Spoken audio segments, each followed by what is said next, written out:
Segunda parte. Cosmogénesis y Antropogénesis capítulo 5. La relación del hombre con Dios. En los capítulos precedentes hemos considerado al hombre en sus relaciones con los tres mundos que forman el campo de su evolución. Hemos descrito parcialmente esos mundos y señalado los diferentes vehículos de conciencia por medio de los cuales está correlacionado a ellos. Hemos estudiado también su relación con los otros tres reinos: mineral, vegetal y animal, indicando las diferencias de sus vehículos y la consiguiente diferencia de conciencia entre el hombre y cada uno de sus reinos. Hemos seguido al hombre a través de todo un ciclo de vida en los tres mundos y examinado la operación de las leyes de consecuencia y renacimiento en su acción sobre la evolución humana. Con objeto de poder comprender los demás detalles del progreso humano, se hace ahora necesario que estudiemos su relación con el gran arquitecto del universo, con Dios, y con las jerarquías de seres celestiales que están sobre los diferentes peldaños de la escala de Jacob, escalera que va del hombre hasta Dios y aún más allá de él.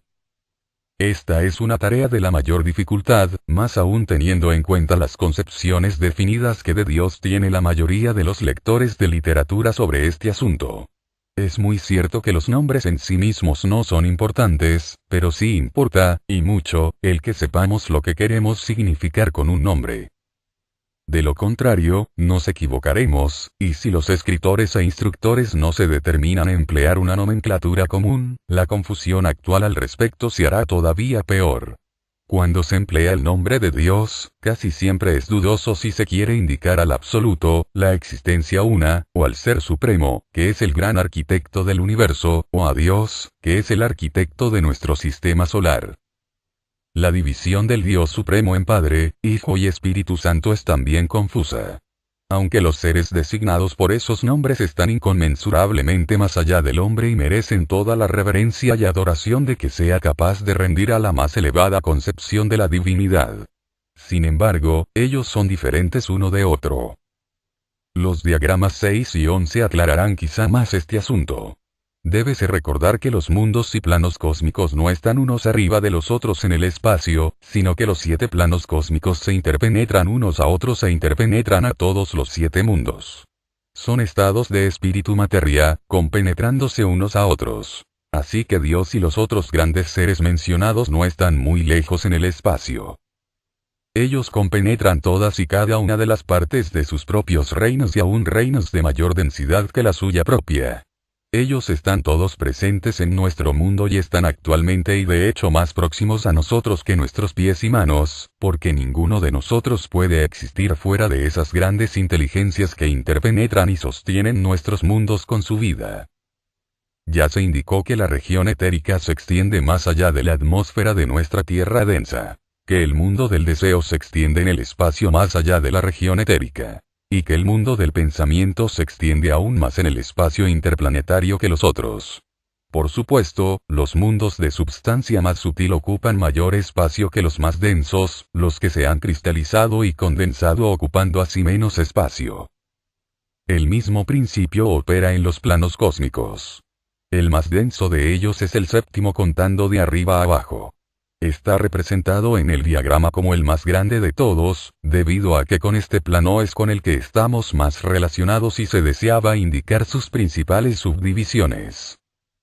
En realidad, sin embargo, ocupa un espacio menor que el ocupado por cualquiera de los otros planos cósmicos, si bien debemos fijar en la mente que aún con esa restricción es inconmensurablemente grande y vasto, mucho más de lo que la mente humana puede concebir, comprendiendo en su extensión millones de sistemas solares parecidos al nuestro, que son los campos de evolución de muchos grados de seres que aproximadamente se encuentran en nuestro propio estado.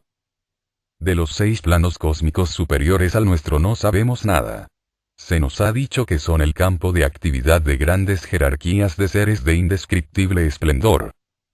Procediendo desde nuestro mundo físico hacia los mundos internos más sutiles y a través de los planos cósmicos, encontramos que Dios, el arquitecto de nuestro sistema solar, la fuente y la meta de nuestra existencia, se encuentra en la más elevada división del séptimo plano cósmico. Este es su mundo. Su reino incluye los sistemas de evolución que se efectúan en los otros planetas que pertenecen a nuestro sistema: Urano, Saturno, Júpiter, Marte, la Tierra, Venus, Mercurio y sus satélites. Las grandes inteligencias espirituales denominadas espíritus planetarios, que guían estas evoluciones, se llaman los 7 espíritus que se encuentran ante el trono. Son sus ministros, presidiendo cada uno un departamento del reino de Dios, que es nuestro sistema solar. El Sol es también el campo de evolución de los más elevados seres de nuestro cosmos. Únicamente ellos pueden soportar y progresar en aquellas tan terribles vibraciones solares. El Sol es lo más próximo que tenemos como símbolo visible de Dios, si bien no es más que un velo para aquel que está detrás. Lo que es ese aquel no puede decirse públicamente. Cuando tratamos de descubrir el origen del arquitecto de nuestro sistema solar, encontramos que debemos pasar al más elevado de los 7 planos cósmicos. Estamos entonces en los dominios del Ser Supremo, emanado del Absoluto. El Absoluto está más allá de toda comprensión. Ninguna expresión o símil de los que somos capaces de concebir puede expresar la verdadera idea. La manifestación implica limitación. Por lo tanto, podemos caracterizar mejor al Absoluto diciendo que es un ser ilimitado, la raíz de toda existencia. De esta raíz de la existencia, lo absoluto, procede el Ser Supremo, en la aurora de la manifestación. Este es el Uno. En el primer capítulo de San Juan, este gran ser es llamado Dios. De este Ser Supremo emanó la palabra, el fiat creador sin el que no se hace nada, y esta palabra es el bien amado Hijo, nacido de su Padre el Ser Supremo antes que todo. Pero positivamente no es Cristo. Grande y glorioso como es Cristo, elevándose inmensamente sobre la mera naturaleza humana. No es ese gran ser. Ciertamente la palabra se hizo carne, pero no en el sentido limitado de la carne de un cuerpo, sino la carne de todo lo que es, en este y en millones de otros sistemas solares. El primer aspecto de este Ser Supremo puede ser caracterizado como poder. De este procede el segundo aspecto, el verbo. Y de estos procede el tercer aspecto, moción-movimiento.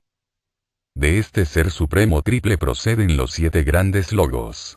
Estos contienen en sí mismos todas las grandes jerarquías que se diferencian más y más conforme van difundiéndose a través de los varios planos cósmicos. Hay 49 jerarquías en el segundo plano cósmico. En el tercero hay otras 343. Cada una de estas puede tener divisiones y subdivisiones septenarias, así que en el plano cósmico inferior, en el que se manifiestan los sistemas solares, el número de divisiones y subdivisiones es casi infinito. En el mundo más elevado del séptimo plano cósmico está el Dios de nuestro sistema solar y los dioses de todos los otros sistemas solares del universo. Estos grandes seres son también triples en su manifestación, similarmente al Ser Supremo. Sus 3 aspectos son voluntad, sabiduría y actividad. Cada uno de los 7 espíritus planetarios que proceden de Dios y tienen a su cargo la evolución de la vida en cada uno de los 7 planetas es también triple y diferencian dentro de sí mismos jerarquías creadoras que siguen una evolución septenaria.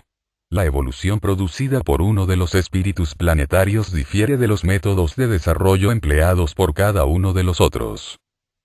Puede agregarse, además, que por lo menos en el esquema planetario al que pertenecemos, las entidades más desarrolladas en los primeros grados, que alcanzado un elevado grado de perfección en evoluciones anteriores, asumen las funciones de los espíritus planetarios originales y continúan la evolución, retirándose el espíritu planetario original de toda participación activa, dejándola al cuidado de sus regentes.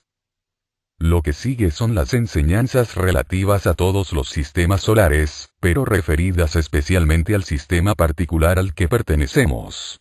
Son las enseñanzas que todo clarividente suficientemente desarrollado puede obtener por sí mismo, mediante la investigación personal, en la memoria de la naturaleza.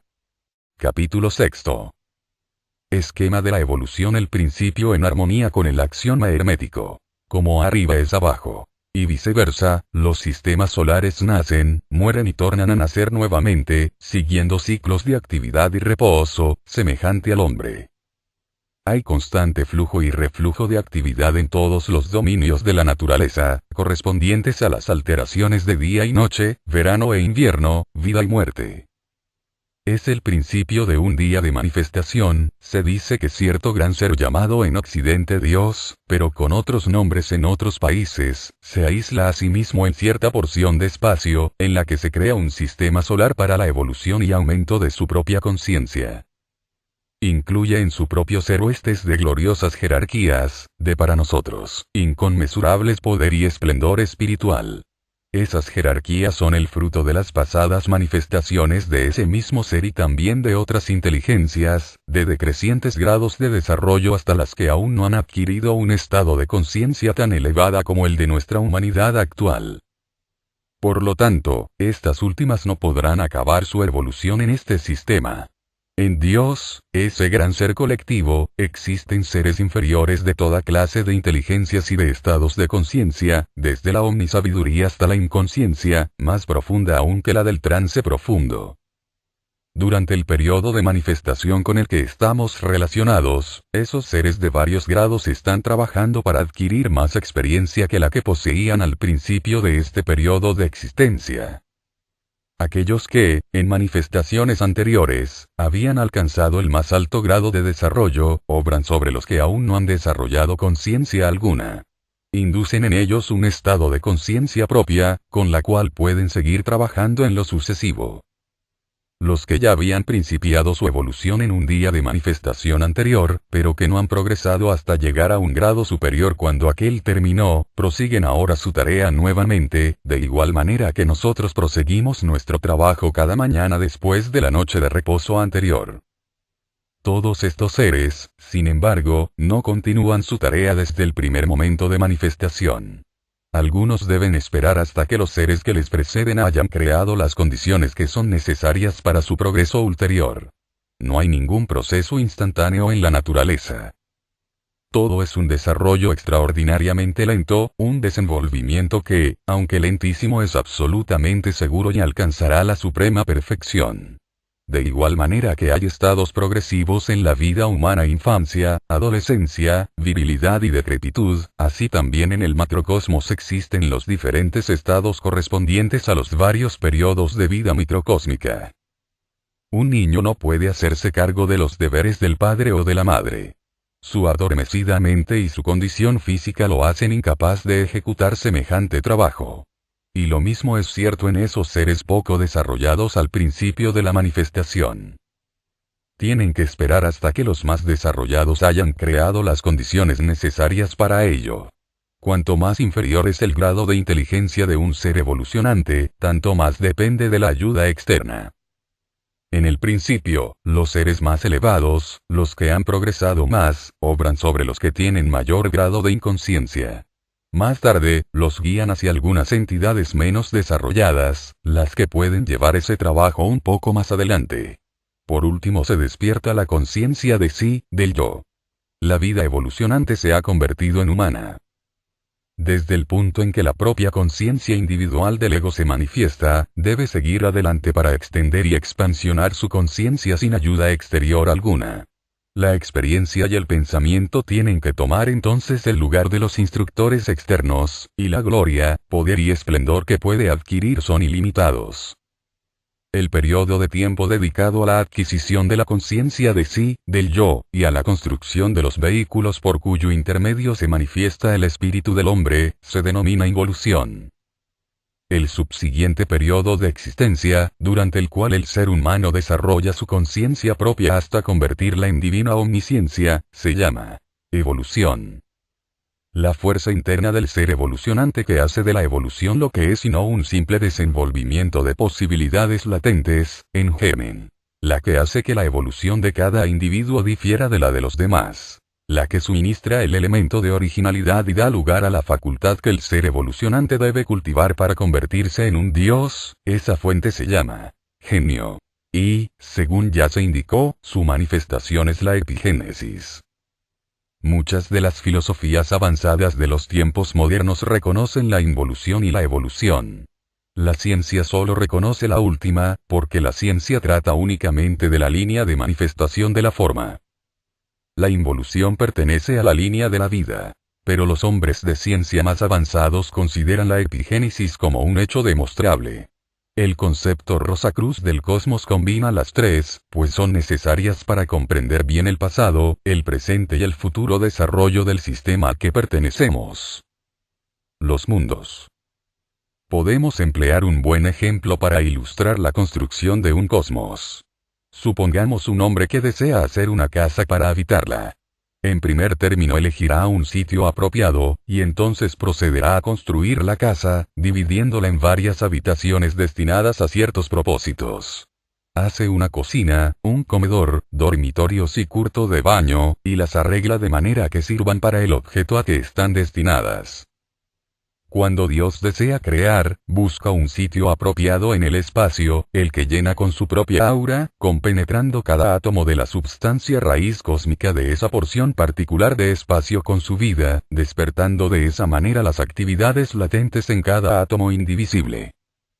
Esta substancia raíz cósmica es una expresión del polo negativo del espíritu universal, mientras que el gran ser creador que llamamos Dios, de quien, como espíritus, formamos parte, es una expresión de la energía positiva del mismo espíritu universal absoluto.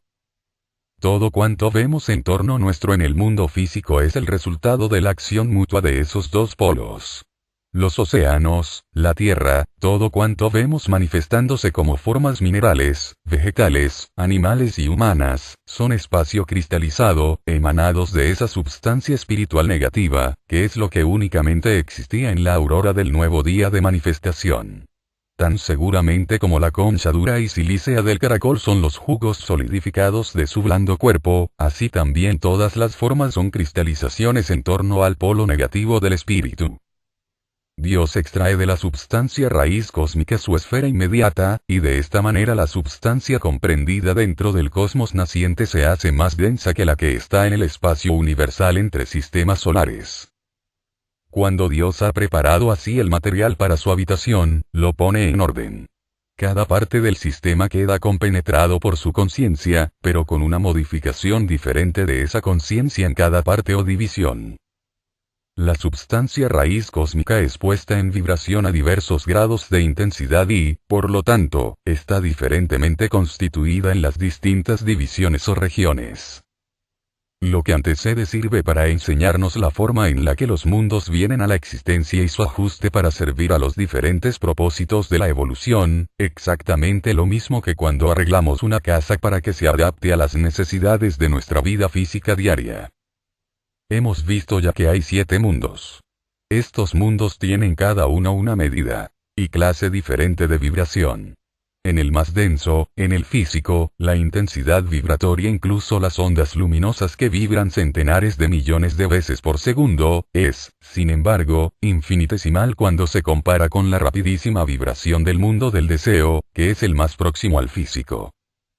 Para poder concebir algo acerca de la rapidez vibratoria, quizá lo más fácil es observar las vibraciones calóricas que surgen de una estufa muy caliente o de un radiador de vapor que esté próximo a una ventana. Debe recordarse constantemente que estos mundos no están separados por el espacio o la distancia, como lo está la Tierra de los demás planetas.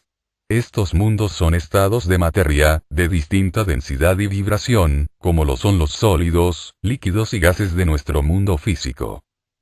Estos mundos no son creados instantáneamente al principio de un día de manifestación, ni duran hasta el fin, sino que así como la araña construye su tela hilo por hilo, así también Dios va diferenciando un mundo tras otro dentro de sí mismo, conforme a las necesidades van exigiendo nuevas condiciones en el plan de evolución en el que Él está ocupado. En esta forma se han ido diferenciando gradualmente los 7 mundos hasta el estado en que actualmente están. Los mundos superiores son creados primeramente, y como la involución tiene por objeto el infundir la vida en materia de creciente densidad para la construcción de las formas, los mundos sutiles se van condensando gradualmente y se van diferenciando otros nuevos dentro de Dios, para suministrar los eslabones necesarios entre el mismo y los mundos que se han consolidado. A su debido tiempo se alcanza el punto de su mayor densidad, el nadir de la materialidad. Desde ese punto comienza entonces la vida a ascender hacia los mundos superiores en el transcurso evolutivo. La evolución va dejando despoblados los mundos más densos uno por uno. Cuando un mundo ha realizado el objeto para el que fue creado, Dios termina su existencia que ya era superflua, cesando en él la actividad particular que lo trajo a la existencia y lo sustentó en ella. Los mundos superiores más sutiles, finos y etéreos son los que se crean primero y los últimos que se eliminan, mientras que los tres mundos más densos, en los que se efectúa nuestra actual fase de evolución, son, comparativamente hablando, fenómenos fugaces, simples incidentes de la inmersión del espíritu en la materia. Los 7 períodos. El esquema evolutivo se lleva a cabo a través de esos 5 mundos en 7 grandes periodos de manifestación, durante los cuales los espíritus virginales o vidas evolucionantes se convierten primero en hombres, y después en dioses.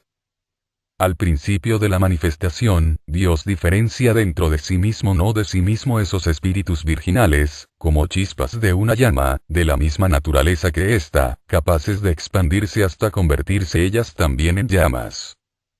La evolución es el proceso que realiza ese fin.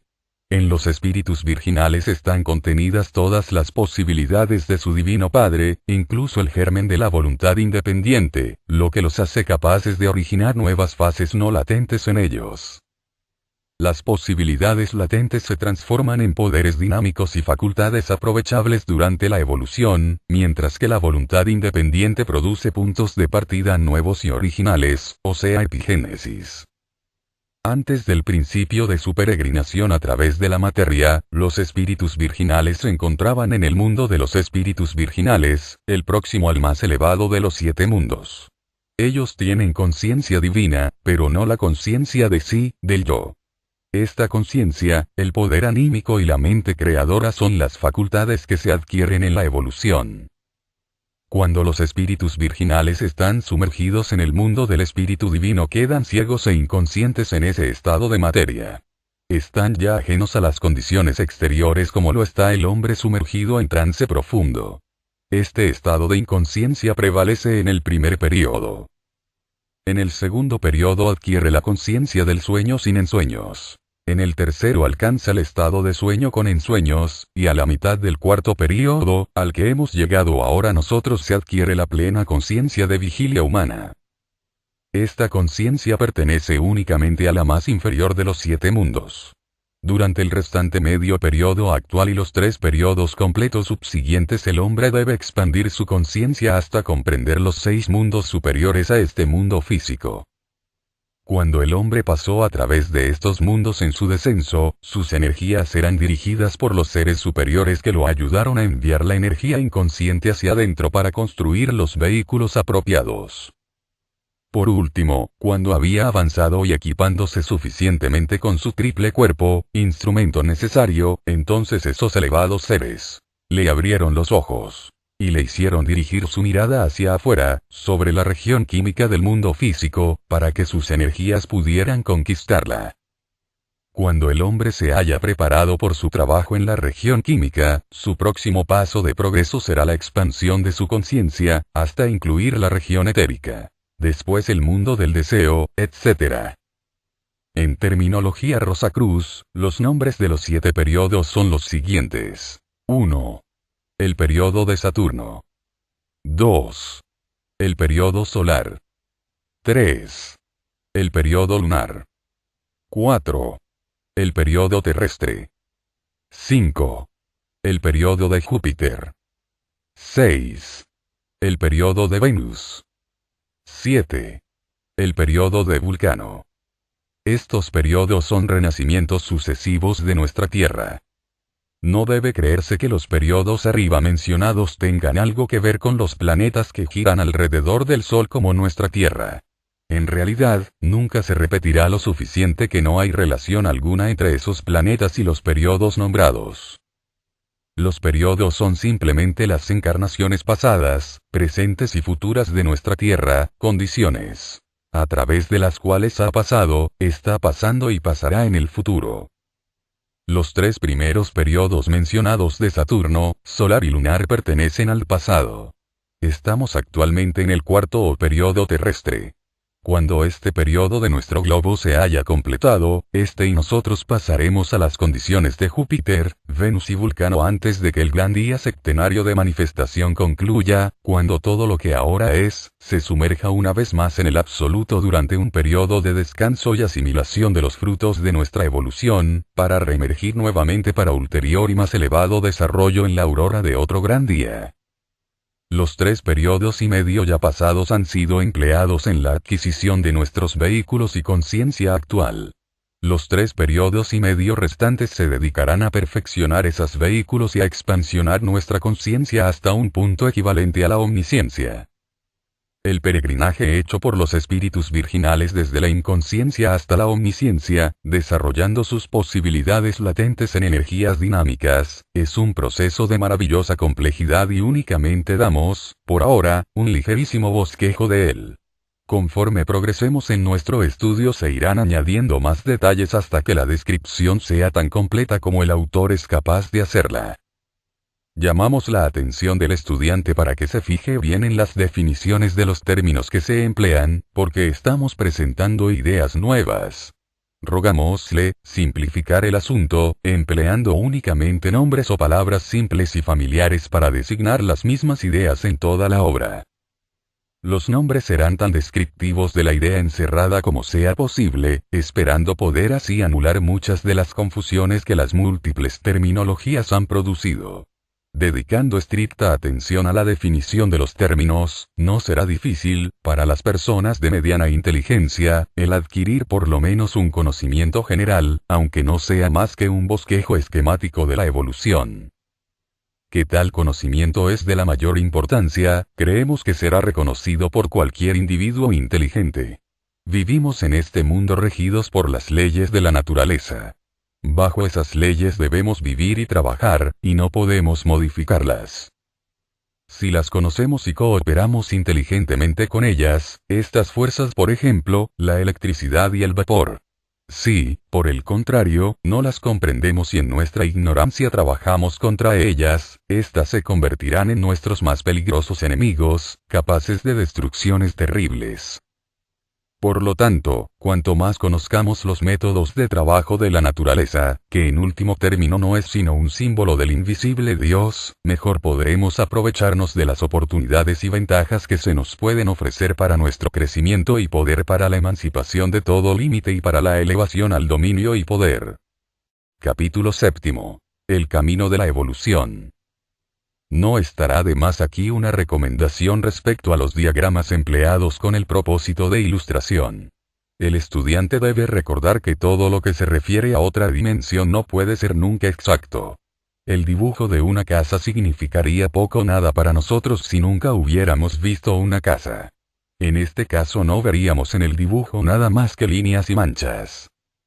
No nos sugeriría significado alguno. Y los diagramas empleados para ilustrar las cosas suprafísicas son representaciones mucho menos verdaderas que en el caso del dibujo citado, por la sencilla razón de que en el caso del dibujo la casa de 3 dimensiones ha sido reducida solo a 2, mientras que en el caso de los diagramas sobre períodos, mundos y globos, las realidades poseen de 4 a 7 dimensiones, y los diagramas de 2 dimensiones, por medio de los cuales se ha intentado representar a aquellos, están mucho más lejos de la realidad que lo citado en primer término. Debemos mantener siempre en la mente la verdad de que esos mundos se interpenetran, y que en la forma en que aparecen en los diagramas, es algo parecido a haber sacado todas las ruedas de un reloj, colocándolas una al lado de las otras con el fin de mostrar su modo de indicar la hora. Si estos diagramas han de ser de alguna utilidad para el estudiante, es necesario que los conciba espiritualmente. En caso contrario, solo servirán para confundir más bien que para iluminar. Revoluciones y noches cósmicas. El periodo de Saturno es el primero de los 7 periodos, y en este primer estado los espíritus virginales dieron su primer paso hacia la evolución de la conciencia y de la forma. Primeramente, una parte de la evolución se realiza en el globo A, situado en el mundo del espíritu divino, el más sutil de los 5 mundos que forman el campo de la evolución. Entonces, muy gradualmente, la vida evolucionante se va transfiriendo al globo B, que está situado en el mundo del espíritu de vida, un tanto más denso. Aquí se realiza un nuevo grado de evolución. A su debido tiempo la vida evolucionante está pronta para entrar en el globo C, que está situado y compuesto de la aún más densa substancia de la región del pensamiento abstracto. Después de aprender las lecciones correspondientes a este estado de existencia, la oleada de vida sigue hasta el globo D, que está situado y formado por la substancia de la región del pensamiento concreto. Este es el grado más denso de materia alcanzado por la oleada de vida durante el periodo de Saturno. De este punto la oleada de vida es llevada hacia arriba al globo E, que está situado en la región del pensamiento abstracto, como lo está también el globo C. Este es el estado involucionario, y la substancia de los mundos se hace cada vez más densa durante todo el tiempo. La tendencia en todo es la de hacerse más y más denso y más sólido conforme va pasando el tiempo. Y además, como el sendero evolutivo es en espiral, es claro que aunque se pase por los mismos puntos, las condiciones no son nunca las mismas, sino que están en un plano superior y más avanzado. Cuando se ha completado el trabajo en el globo E, se efectúa el siguiente grado en el globo F, que está situado en el mundo del espíritu de vida, lo mismo que el globo B. De allí se asciende hasta el globo G. Cuando se ha efectuado este trabajo, la oleada de vida ha dado una vuelta en torno de los 7 globos. Una vez hacia abajo y vuelto hacia arriba a través de los 4 mundos, respectivamente. Esta jornada de la oleada de vida se denomina una revolución, y 7 revoluciones forman un período. Durante un período, la oleada de vida da 7 vueltas a través de los 4 mundos. Cuando la oleada de vida ha hecho por completo sus 7 vueltas en torno de los 7 globos, o sean 7 revoluciones, termina el primer día de creación y a continuación sigue una noche cósmica de reposo y asimilación, después de la cual alborea el periodo solar. Similarmente a la noche de sueño entre 2 días de la vida humana y el intervalo de reposo entre 2 vidas terrestres, esta noche cósmica de reposo, después del periodo de Saturno, no es un intervalo de reposo pasivo, sino el tiempo de preparación para la actividad que debe desarrollarse en el próximo periodo solar, en el que el hombre naciente debe sumergirse más profundamente en la materia. Por lo tanto, se hacen necesarios nuevos globos, cuyas posiciones en los 7 mundos sean diferentes de las ocupadas por los mundos del periodo de Saturno. El proveer esos globos nuevos y las demás actividades subjetivas ocupan a los espíritus evolucionantes durante el intervalo entre periodos la noche cósmica. La forma en que se procede es la siguiente. Cuando la oleada de vida ha dejado el globo A en el periodo de Saturno, por última vez, ese globo comienza a desintegrarse lentamente. Las fuerzas que lo formaron son transferidas entonces del mundo del espíritu divino en el que se encuentra el globo A durante el periodo de Saturno al mundo del espíritu de vida en el que se encuentra el globo A en el periodo solar. Esto podrá verse en el diagrama 8. Cuando la oleada de vida ha dejado el globo B, en el periodo de Saturno, por última vez, también empieza a disgregarse, y sus fuerzas, similarmente al átomo simiente de los vehículos humanos, se emplean como núcleo para el globo B en el periodo solar, estando situado entonces ese globo en la región del pensamiento abstracto. De parecida manera, las fuerzas del globo C son transferidas a la región del pensamiento concreto que absorben de esa región la substancia necesaria para la construcción del nuevo globo C en el venidero periodo solar. El globo D es transmutado y colocado análogamente en el mundo del deseo. Los globos C, F y G, en el orden que se indican, son transferidos en forma semejante. El resultado de todo esto es que en el periodo solar todos los globos están situados un grado más abajo, en materia densa, que en el periodo de Saturno, de manera que la oleada de vida, después de surgir de la noche cósmica de reposo entre la última actividad del globo G del periodo de Saturno y la primera actividad del globo A del periodo solar se encuentra con un nuevo alrededor ambiente, lo que le da facilidades para nuevas experiencias. La oleada de vida circula ahora 7 veces en torno de los 7 globos durante el periodo solar, bajando y subiendo 7 veces a través de los 4 mundos o regiones en los que están situados esos globos. Y se efectúan 7 revoluciones en el periodo solar, lo mismo que en el de Saturno. Cuando la oleada de vida abandona el globo A en el periodo solar, por última vez, ese globo comienza a disgregarse. sus fuerzas son transferidas a la región del pensamiento abstracto, más densa, donde forman un planeta que será utilizado en el periodo lunar.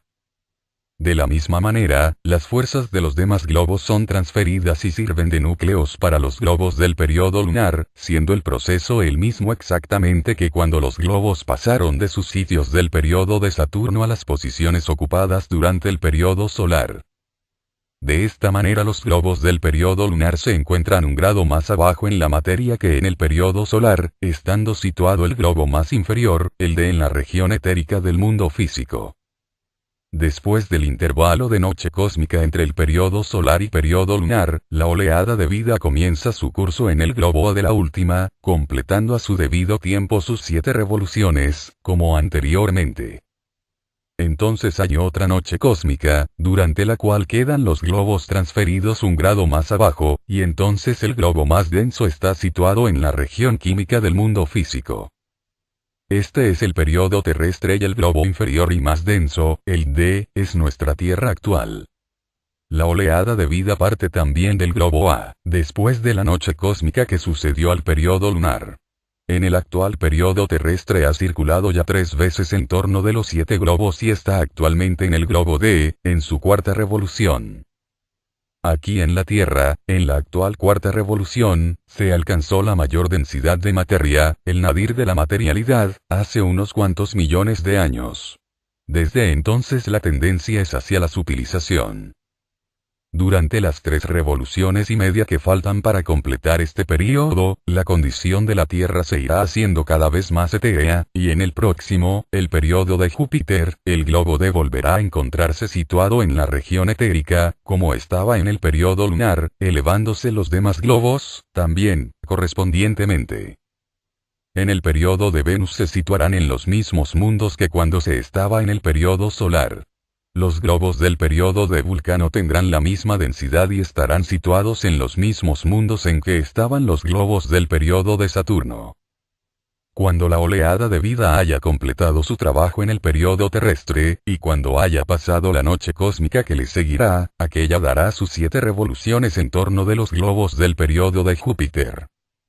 A continuación seguirá la correspondiente noche cósmica con sus actividades subjetivas. Después de ellas las 7 revoluciones del periodo de Venus. Después de otro descanso, el que será sucedido por el último de los periodos de nuestro esquema actual de evolución, el periodo de Vulcano. La oleada de vida también hará sus 7 revoluciones en ese periodo, y al fin de la última revolución todos los globos se disolverán y la oleada de vida será reabsorbida por Dios durante un periodo de tiempo igual en duración al empleado por todos los 7 periodos de actividad. Dios mismo se sumerge entonces en el absoluto durante la noche universal de asimilación y preparación para otro gran día. Otras evoluciones más grandes seguirán entonces, pero solo podemos hablar de los 7 periodos ya descriptos. Capítulo 8. La obra de la evolución. El hilo de Ariana. Habiendo estudiado los mundos, los globos y las revoluciones que constituyen el sendero de la evolución durante los 7 períodos, podemos ahora considerar la obra efectuada en cada período, así como los métodos empleados para realizarla. El hilo de Ariadna nos guiará a través de esa masa de globos, mundos, revoluciones y períodos, y lo encontramos, si recordamos claramente que los espíritus virginales que constituyen la oleada de vida evolucionante se hicieron completamente inconscientes cuando comenzaron su peregrinaje evolutivo a través de los 5 mundos de substancia más densa que el mundo de los espíritus virginales.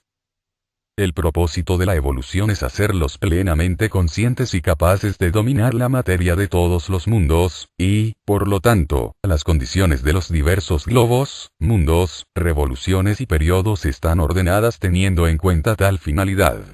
Durante los periodos de Saturno, solar y lunar, y la pasada mitad del actual periodo terrestre, los espíritus virginales habían construido inconscientemente sus diferentes vehículos, bajo la dirección de exaltados seres que guiaron su progreso y despertándolos gradualmente hasta que adquirieron su estado actual de conciencia de vigilia.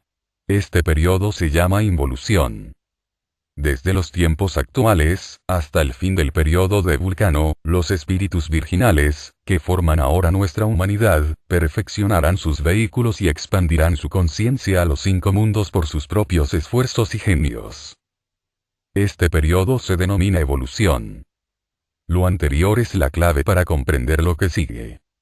El comprender perfectamente el esquema de la evolución planetaria, que ha sido bosquejado en las páginas precedentes, es de valor importantísimo para el estudiante. Aunque algunos creyentes en las leyes de consecuencia y renacimiento parecen pensar que la posesión de tales conocimientos no es esencial, y, además, de poca utilidad, diremos, por el contrario, que es de la mayor importancia para el diligente estudiante de esas dos leyes, el comprender dicho esquema. Ejercita la mente por medio de pensamientos abstractos y la eleva sobre las cosas de la existencia concreta, ayudando a la imaginación a remontarse sobre los enmarañados afanes del propio interés. Como ya se indicó al estudiar el mundo del deseo, el interés es lo que impulsa a la acción, si bien en nuestro presente grado de progreso el interés se despierta generalmente por egoísmo. Algunas veces es de naturaleza muy sutil, pero aguijonea la acción de varias maneras. Toda acción inspirada por el interés genera ciertos efectos que actúan sobre nosotros, y, en consecuencia, nos rozamos con las acciones que tienen que ver con los mundos concretos. Pero si nuestras mentes están ocupadas con asuntos tales como las matemáticas o el estudio de las fases planetarias de la evolución, estamos en la región del pensamiento puramente abstracto, más allá de la influencia del sentimiento, y la mente se dirige hacia arriba, a los dominios espirituales, a la liberación. Cuando estamos extrayendo raíces cúbicas, o multiplicando números, o meditando sobre los periodos, revoluciones, etc., no sentimos nada sobre ellos. No peleamos porque 2 veces 2 hagan 4. Si se mezclaran nuestros sentimientos, quizá trataríamos de convertirlos en 5 y nos pelearíamos con todo aquel que, por razones personales, quisiera que solo fueran 3. Pero en matemáticas la verdad es clara y palpable, y, por lo tanto, elimina todo sentimiento. Por esto, para el hombre corriente, deseoso de vivir en sus emociones, las matemáticas son cosas áridas y sin interés. Pitágoras ordenaba a sus discípulos que vivieran en el mundo del espíritu eterno y exigía a los que deseaban instrucciones, que estudiaran en primer lugar las matemáticas. Una mente capaz de comprender las matemáticas está por encima de lo corriente y es capaz de elevarse hasta el mundo del espíritu, porque no está sujeta al mundo de la emoción y del deseo. Cuanto más nos acostumbremos a meditar sobre los mundos espirituales, más fácilmente podremos remontarnos sobre las ilusiones que nos rodean en esta existencia concreta, donde los sentimientos de interés y de indiferencia obscurecen la verdad y nos sugestionan, así como la refracción de los rayos luminosos en las capas atmosféricas de la Tierra nos hace concebir ideas acerca de la posición ocupada por la luminaria que lo emite. Por tanto, el estudiante que desea conocer la verdad, que quiere penetrar e investigar los dominios del espíritu, que anhela liberarse de los afanes de la carne tan rápidamente como lo permita su salvaguardia, seguridad y crecimiento conveniente, debe estudiar lo que sigue tan perfectamente como le sea posible, y debe también asimilar y fijar bien en su mente esas concepciones de los mundos, globos y períodos. Si desea progresar en esta forma, el estudio de las matemáticas y de la obra de Fourth Dimension, la cuarta dimensión, de Hinton, son ejercicios admirables de pensamiento abstracto. Esa obra de Hinton, aunque básicamente errónea, porque el mundo del deseo de 4 dimensiones no puede ser encontrado por métodos de 3 dimensiones, ha abierto los ojos de muchas personas que la han estudiado y las ha hecho clarividentes. Y, además, recordando que la lógica es el mejor maestro en cualquier mundo, es muy cierto que el individuo que consiga entrar en los mundos suprafísicos por medio de tales estudios, no se encontrará aturdido, sino que podrá estar en perfecto dominio de sí, bajo cualquier circunstancia. Un bosquejo estupendo es el que estamos desarrollando, y cuando se van agregando más y más detalles, su complejidad se hace casi inconcebible. Cualquiera que sea capaz de comprenderlo, será bien recompensado por grande que sea el trabajo que tenga que hacer para ello. Por lo tanto, el estudiante deberá leer con lentitud, repetir muy a menudo y meditar mucho y profundamente. Este libro, y especialmente este capítulo, no puede leerse así a la ligera. Cada sentencia tiene su valor y es el sostén de la que le sigue, al mismo tiempo que presupone el conocimiento de lo que antecede. Si no se estudia el libro a fondo sistemáticamente, se irá haciendo cada vez más incomprensible y confuso. Si por el contrario, se estudia y medita bien conforme se va leyendo, se encontrará que cada página queda iluminada por el conocimiento adquirido con el estudio de las precedentes. Ninguna obra de esta clase, que trate de los aspectos más profundos del gran misterio del mundo que la mente humana en su estado actual de desarrollo es capaz de comprender, puede escribirse de manera tal que sea posible leerla ligeramente. Y aún así, las fases más profundas que podemos comprender por el momento no son más que el ABC del esquema, como se nos revelará cuando nuestras mentes sean capaces de comprender más, en los posteriores estados de desarrollo, como superhombres. El periodo de Saturno. Los globos del periodo de Saturno estaban formados por substancia mucho más fina y sutil que nuestra Tierra, como se evidenciará estudiando los diagramas 7 y 8, que el estudiante debiera tener muy a mano, como referencia mientras estudia el asunto. El globo más denso de ese periodo estaba situado en la misma porción del mundo del pensamiento, ocupada por los globos más sutiles del periodo actual, la región del pensamiento concreto. Estos globos no tenían consistencia, tal como generalmente podemos sentir. El calor es lo que más se aproxima a la verdadera idea de lo que era el antiguo periodo de Saturno. Era muy oscuro. Y si una persona hubiera podido penetrar en el espacio ocupado por él no hubiera visto nada. En torno suyo todo hubiera sido obscuridad, pero hubiera podido sentir su calor. Para el materialista será, por supuesto, locura el llamar a cosa semejante un globo. Y afirmar que era el campo de evolución de la vida y de la forma. Sin embargo, cuando estudiamos la teoría nebular, comprendemos fácilmente que la nebulosa debió haber sido obscura antes de iluminarse y que debió estar caliente antes de poder ser ígnea. Ese calor debió haberse producido por el movimiento, y el movimiento es vida. Los espíritus virginales, que debían desarrollar conciencia y forma, fueron colocados en ese globo, o mejor dicho, todo el globo estaba compuesto por espíritus virginales, así como la frambuesa está compuesta de un gran número de pequeñas frambuesas. Fueron incorporadas al globo en la misma forma que la vida que anima al mineral está incorporada en la tierra. Por lo tanto, se dice, entre los ocultistas científicos, que en el periodo de Saturno el hombre atravesó el estado mineral. Fuera de ese globo de calor, en su atmósfera, por decirlo así, estaban las grandes jerarquías creadoras, que ayudaban a los espíritus virginales. Pero por el momento nos referiremos a los principales únicamente, aquellas que realizaron el trabajo más importante en el periodo de Saturno.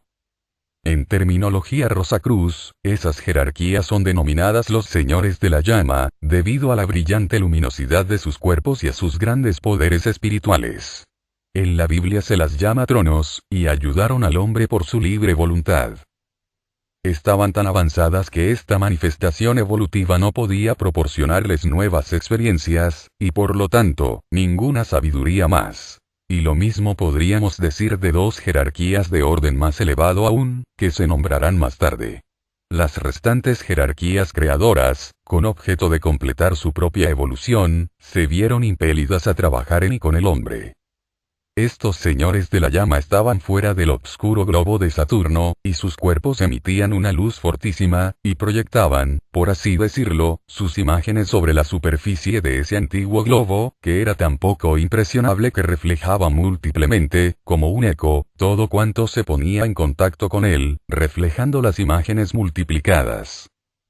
Esto es lo que en el mito griego se quiere significar cuando se habla de que Saturno devoraba a sus propios hijos. Sin embargo, por repetidos esfuerzos durante la primera evolución, los señores de la llama consiguieron implantar en la vida evolucionante el germen que ha desarrollado nuestro cuerpo físico. Este germen se desarrolló un tanto durante el resto de las 6 primeras revoluciones, obteniendo la capacidad de desarrollar los órganos de los sentidos, especialmente el del oído.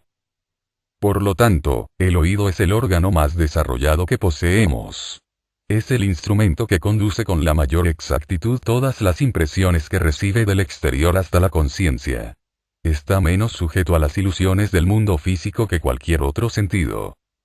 La conciencia de la vida evolucionante de ese periodo era semejante a la del mineral actual, un estado de inconsciencia análoga a la de los mediums en trance profundo, si bien durante las primeras 6 revoluciones la vida evolucionante trabajó el germen del cuerpo denso bajo la dirección y con ayuda de las diversas jerarquías creadoras. A la mitad de la 7ª revolución los señores de la llama, que habían permanecido inactivos desde el momento en que proporcionaron el germen del cuerpo denso en la primera revolución, se hicieron activos nuevamente, esta vez con objeto de despertar el principio espiritual más elevado, y produjeron la actividad inicial del espíritu divino en el hombre. Así que el hombre debe su vehículo más elevado y el más inferior, el espíritu divino y el cuerpo denso, a la evolución del periodo de Saturno. Estos señores de la llama ayudaron a esa manifestación voluntariamente, sin que nada los obligara, en manera alguna, a hacerlo. La obra de las varias jerarquías creadoras no comienza en el globo al principio de un periodo o de una revolución, sino que empieza a la mitad de una revolución, creciendo en fuerza y alcanzando su mayor eficacia en la mitad de la noche cósmica, la que tiene lugar lo mismo entre las revoluciones que entre los periodos. Entonces empieza a declinar gradualmente, y la oleada de vida va desapareciendo hasta la mitad de la próxima revolución. Así que la obra de los señores de la llama con objeto de despertar la conciencia germinal, fue más activa y eficiente durante el periodo de reposo entre los periodos de Saturno y Solar. Repetimos nuevamente que una noche cósmica no debe ser considerada como un periodo de inactividad. No es una existencia inerte, según ya vimos al estudiar la vida de un individuo desde su muerte hasta el próximo nacimiento. Y así sucede igualmente después de la gran muerte de todos los globos de un periodo.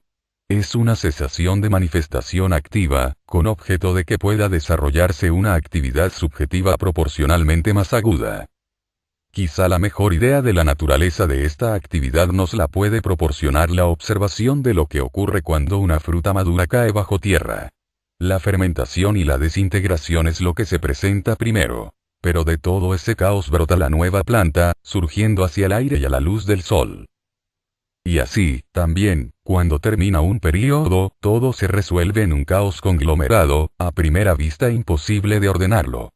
Pero a su debido tiempo, sin embargo, se forman los globos de un nuevo periodo y se convierte en mundos habitables por el hombre. Después la vida evolucionante se transfiere a los 5 globos obscuros que atraviesa durante la noche cósmica, para comenzar las actividades de un nuevo día creador, pero en medio de un ambiente distinto, preparado y exteriorizado durante el transcurso y por medio de las actividades desplegadas en la noche cósmica. Así como las fuerzas producidas por la fermentación de la fruta estimulan la semilla y fertilizan la tierra en la que crece, así también los señores de la llama estimulan el germen del espíritu divino, especialmente durante la noche cósmica entre los periodos de Saturno y Solar, continuando en su actividad hasta la mitad de la primera revolución del periodo solar. Recapitulación. Antes de comenzar la actividad en cualquier periodo, se hace una recapitulación de todo lo que ya se ha hecho antes. Debido al sendero en espiral de la evolución, esta actividad tiene lugar cada vez en un grado más elevado que el estado de progreso que se está recapitulando. Esta necesidad se comprenderá cuando se describa el trabajo actual de esa recapitulación. La primera revolución de cualquier periodo es una recapitulación del trabajo, hecha sobre el cuerpo denso en el periodo de Saturno, y entre los Rosacruces se la denomina revolución de Saturno. El segundo periodo es el periodo solar y, por lo tanto, la segunda revolución de cualquier periodo subsiguiente al periodo solar, sería la revolución solar. El tercer periodo es el periodo lunar. Por lo tanto, la tercera revolución de cualquier periodo siguiente será una recapitulación de la obra efectuada en el periodo lunar, y se llama revolución lunar. El periodo no empieza hasta que las revoluciones recapitulatorias han terminado debidamente su trabajo. Por ejemplo, en el actual periodo terrestre se han efectuado ya 3 revoluciones y media. Esto significa que en la primera, o revolución de Saturno del periodo terrestre, se repitió el trabajo efectuado en el periodo de Saturno, pero en grado superior. En la segunda, o revolución solar, se repitió la obra ejecutada en el periodo solar. En la tercera, o revolución lunar, se repitió el trabajo efectuado en el periodo lunar. Y únicamente en la cuarta, la revolución actual, se comenzó el verdadero trabajo del periodo terrestre. En el último de los 7 períodos, el periodo de Vulcano, únicamente la última revolución será la dedicada realmente a la obra de ese periodo. En las 6 revoluciones anteriores solo se recapitulará el trabajo efectuado en los 6 periodos precedentes. Y, además, y esto ayudará muy especialmente la memoria del estudiante, la revolución de Saturno en cualquier periodo se refiere siempre al desarrollo de algún rasgo nuevo del cuerpo denso, pues este comenzó su desarrollo en una primera revolución. Y cualquier séptima revolución, o revolución de Vulcano, desarrolla especialmente alguna actividad relacionada con el espíritu divino, cuyo desarrollo comenzó en una séptima revolución. De la misma manera veremos que hay siempre una relación entre las diferentes revoluciones y todos los vehículos humanos. El periodo solar. Las condiciones del periodo solar difieren radicalmente de las del periodo de Saturno. En vez de los globos de calor del último, los globos del periodo solar eran esferas luminosas de gran brillo y de consistencia análoga a la de los gases. Estas grandes esferas gaseosas contenían todo lo que se había desarrollado en el periodo de Saturno, y análogamente a este, las jerarquías creadoras estaban en su atmósfera. En vez de la cualidad reflectora del periodo de Saturno, esos globos tenían la cualidad de absorber y obrar sobre cualquier luminosidad o sonido que se proyectara sobre sus superficies. Eran, por así decirlo, cosas sensibles. La Tierra no se parece a esto, y el materialista se reiría de semejante idea, si bien el ocultista sabe que la Tierra siente todo lo que está sobre o en ella. Esos globos sutiles eran mucho más sensitivos que la Tierra, porque no estaban limitados por la materia tan dura y densa como la de nuestra habitación actual. La vida era diferente, por supuesto, porque no podían existir allí formas tales como las que conocemos. Pero la vida puede expresarse en formas gaseosas ígneas, así como, y aún mejor que, en formas compuestas por materia química sólida y dura, como las formas densas de los minerales, vegetales, animales y hombres. Cuando la vida evolucionante apareció en el globo en la primera, o revolución de Saturno del periodo solar, estaba todavía a cargo de los señores de la llama, quienes a mediados de la última revolución del periodo de Saturno habían despertado en el hombre el germen del espíritu divino.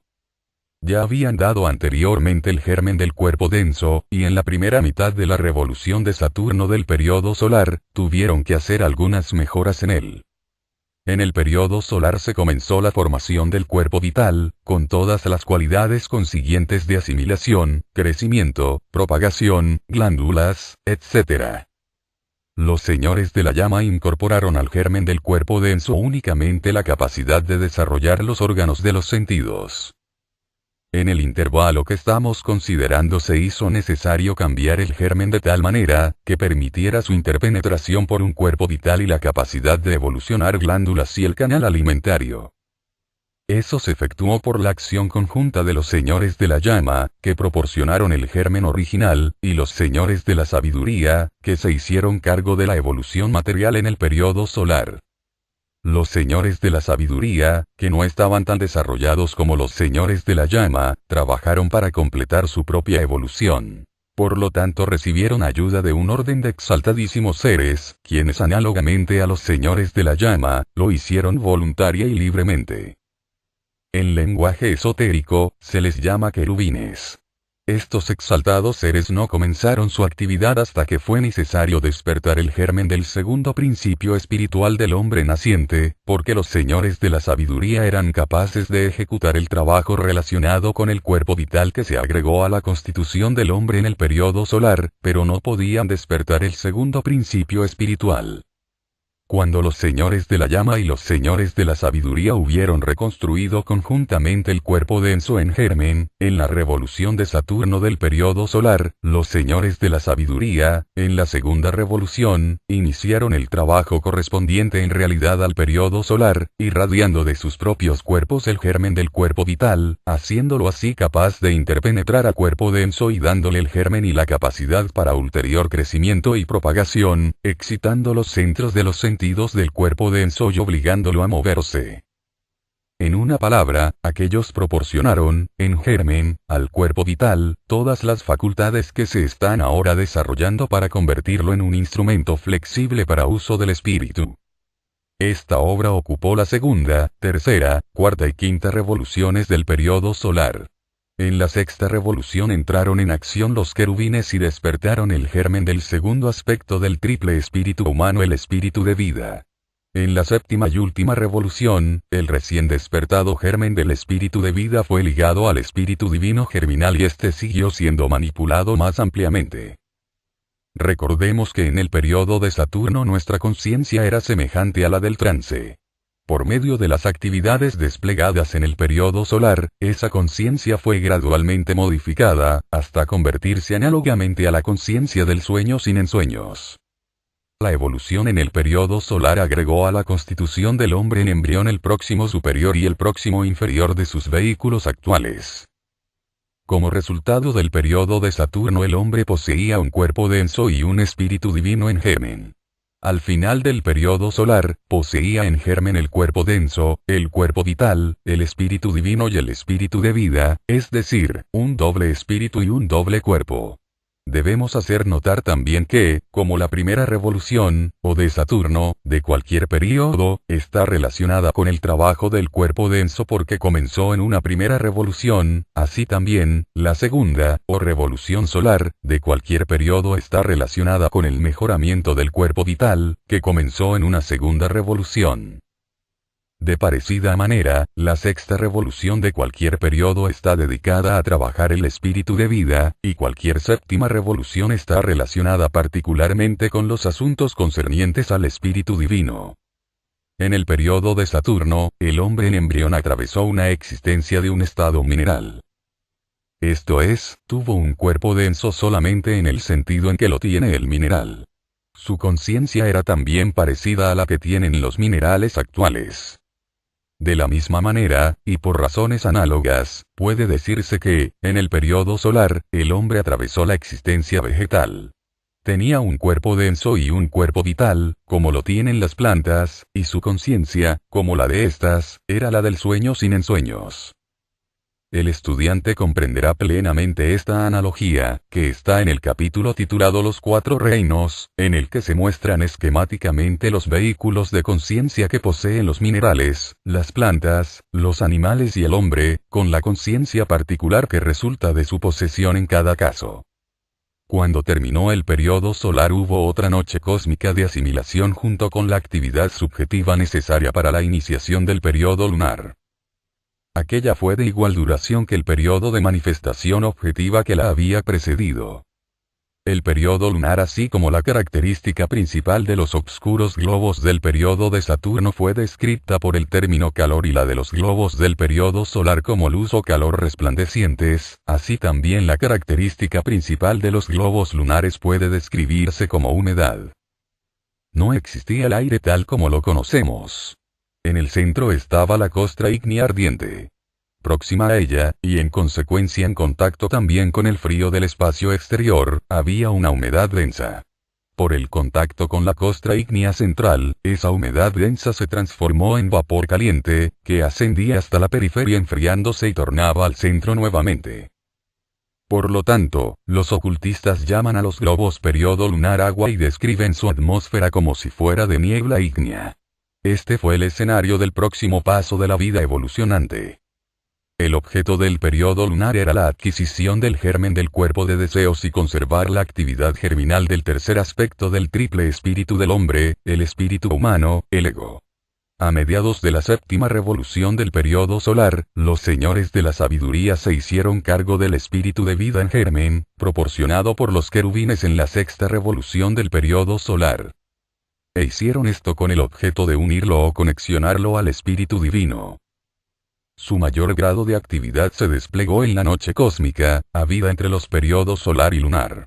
Al alborear el periodo lunar, conforme la oleada de vida partió para su nuevo peregrinaje, reaparecieron los señores de la sabiduría, trayendo consigo los vehículos germinales del hombre en embrión. En la primera revolución, o de Saturno, del periodo lunar, aquellos cooperaron con los señores de la individualidad, que se hicieron cargo especialmente de la evolución material del periodo lunar. Y juntos reconstruyeron el germen del cuerpo denso, traído desde el periodo solar. Este germen había desarrollado órganos embrionarios de los sentidos y órganos digestivos, glándulas, etc., también en embrión, y fue interpenetrado por el injerto de un cuerpo vital, que difundió cierto grado de vida en el denso cuerpo embrionario. Por supuesto, este no era sólido y visible tal como lo es ahora, aunque hasta cierto punto estaba un tanto organizado y era perfectamente visible y distinto para el clarividente desarrollado, o para el investigador competente que estudia la memoria de la naturaleza, para conocer ese lejanísimo pasado. En el periodo lunar fue necesario reconstruir el cuerpo denso para hacerlo capaz de ser interpenetrado por un cuerpo de deseos y para que pudiera evolucionar un sistema nervioso, muscular y cartilaginoso, así como también un esqueleto rudimentario. Esta obra de reconstrucción fue la que se efectuó en la revolución de Saturno, en el periodo lunar.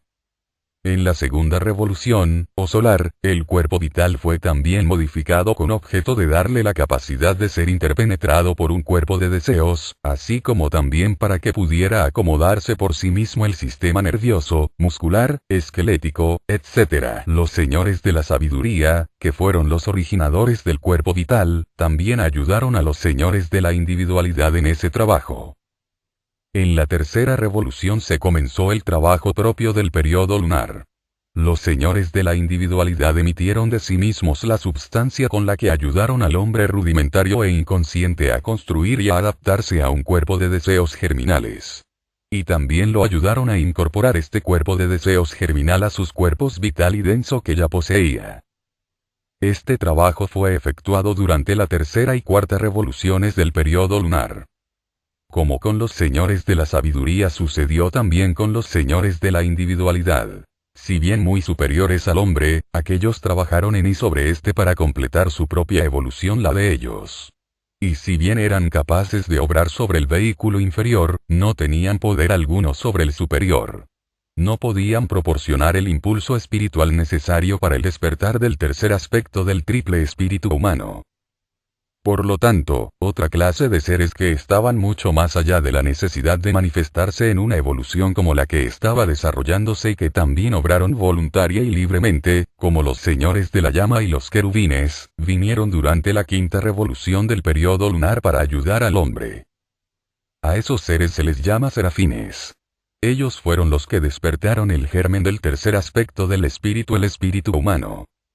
En la sexta revolución del periodo lunar reaparecieron los querubines y cooperaron con los señores de la individualidad, para eslabonar el recién adquirido germen del espíritu humano, con el espíritu de vida.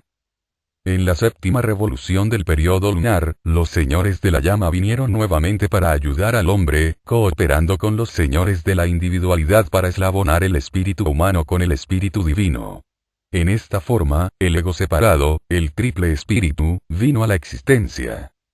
Antes del principio del periodo de Saturno, los espíritus virginales, que son actualmente hombres, estaban en el mundo de los espíritus virginales, y eran omniconscientes como Dios, en quien no de quien se diferenciaron. Pero no estaban conscientes de sí mismos, sin embargo.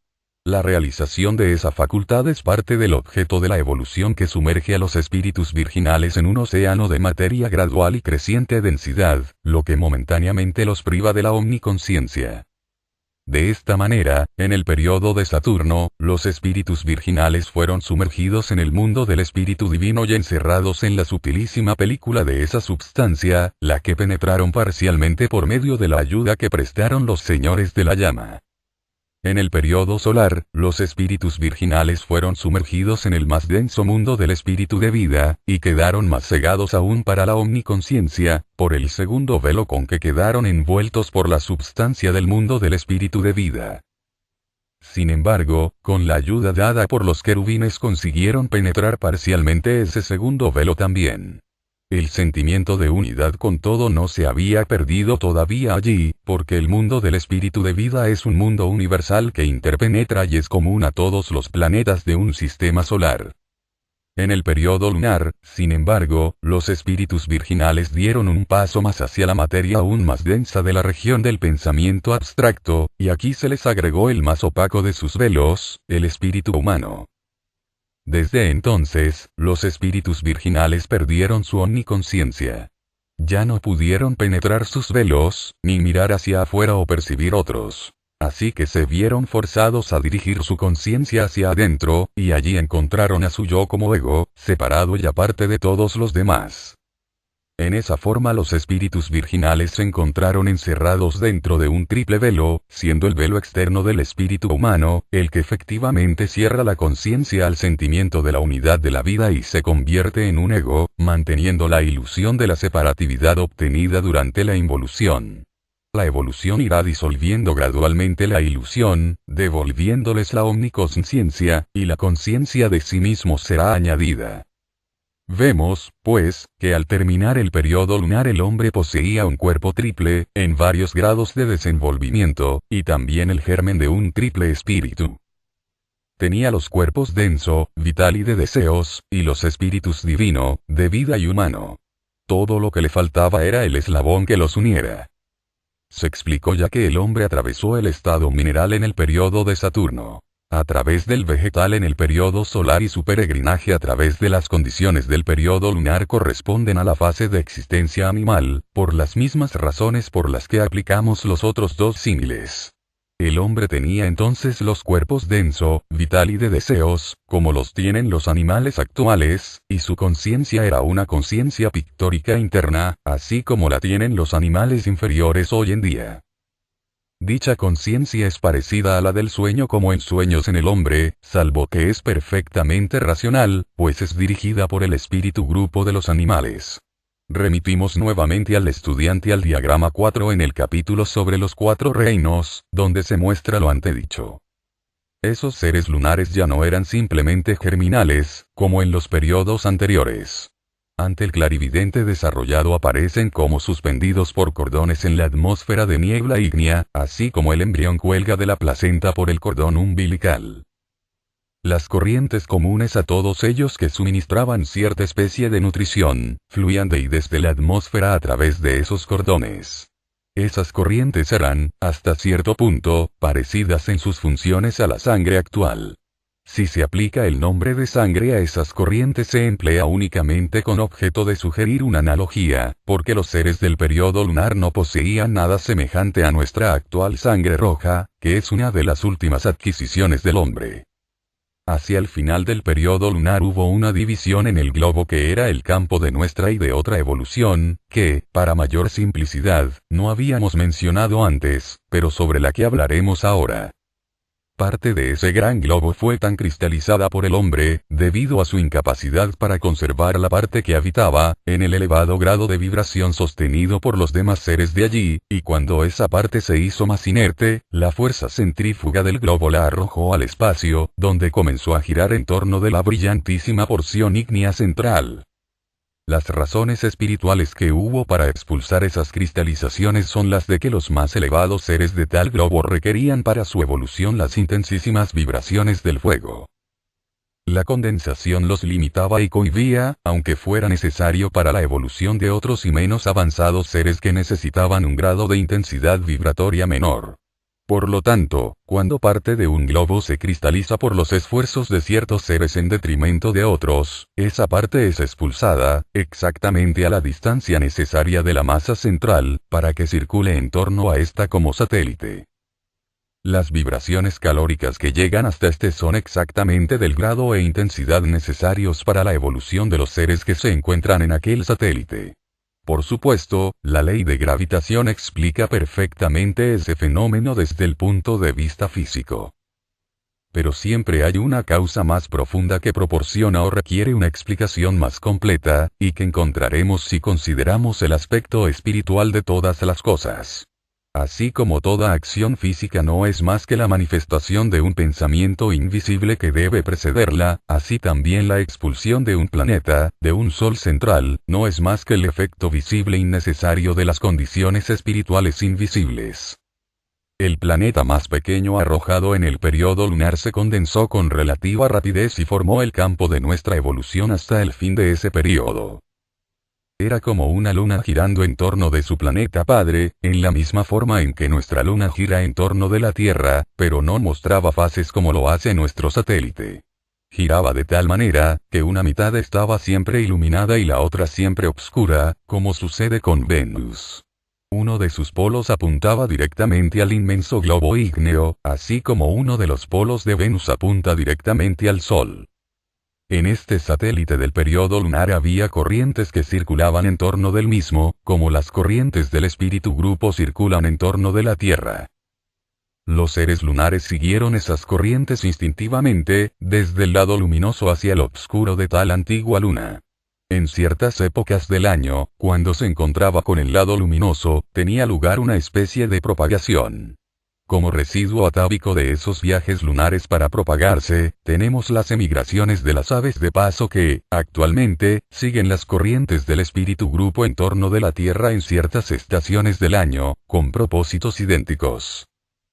Y hasta los viajes de la luna de miel de los seres humanos prueban que hasta el hombre mismo no se ha libertado aún del todo de aquel impulso relacionado con la fecundación. Los seres lunares, en aquel grado, eran también capaces de emitir sonidos o gritos. Pero eran sonidos cósmicos, y no expresiones individuales de alegría o de dolor, porque entonces no había individuos.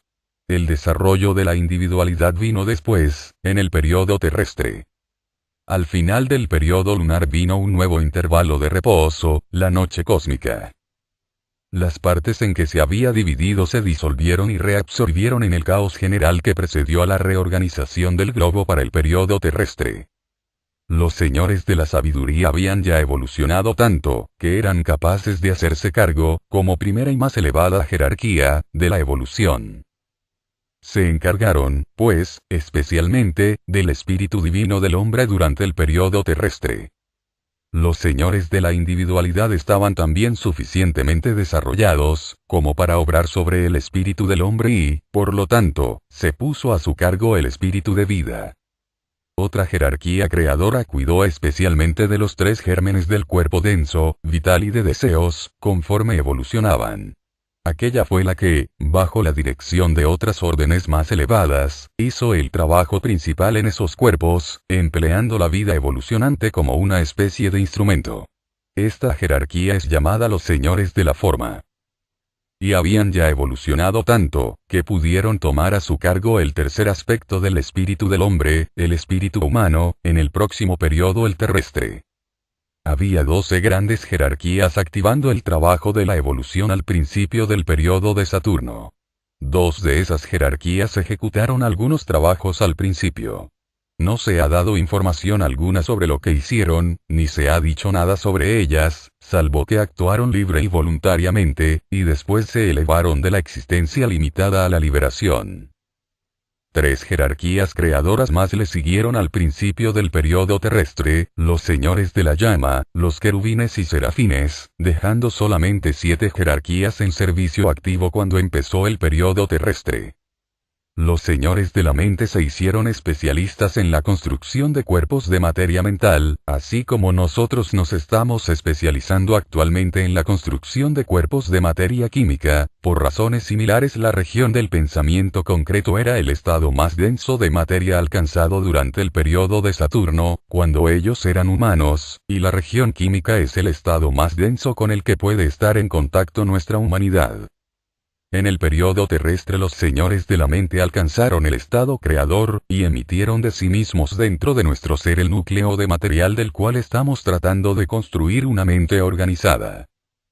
Aquellos se les llama los poderes de las tinieblas, nombre que les dio San Pablo por haber surgido del obscuro periodo de Saturno, y son considerados malos, debido a su tendencia separatista que pertenece al plano de la razón, la que contrasta con las fuerzas unificadoras del mundo del espíritu de vida, el reino del amor.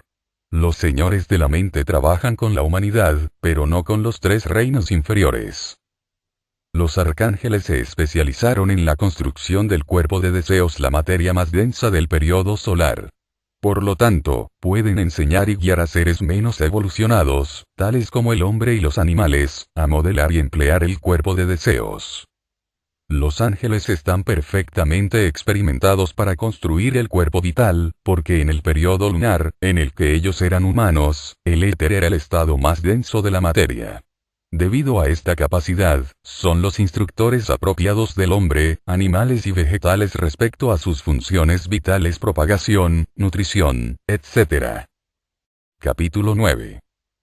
Rezagados y principiantes.